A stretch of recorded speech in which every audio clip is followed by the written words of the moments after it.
নাম প্রেম। তিনি একদিকে স্বয়ং ভগবান, আর একদিকে তিনি যুগাবতার।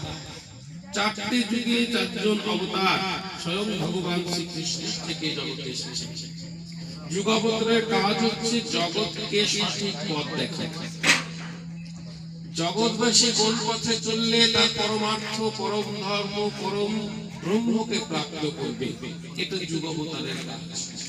তিনি শ্রীকৃষ্ণ চৈতন্য মহাপ্রভু, তিনি একদিকে যুগাবতার, আবার একদিকে তিনি পরম ব্রহ্ম, স্বয়ং সনাতন, স্বয়ং ভগবান। তিনি সেই ব্রজের উজ্জ্বল প্রেম রসা জগৎকে দান করলেন।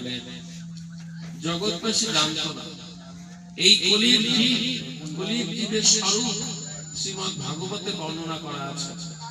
কলির জীবের স্বরূপ অন্নগত প্রাণ, অধপতে মন, কামিনী কাঞ্চনে আসক্ত, সর্বদিকে দুরাচারী, সর্বদিক থেকে কামাল। এটা কলির জীবের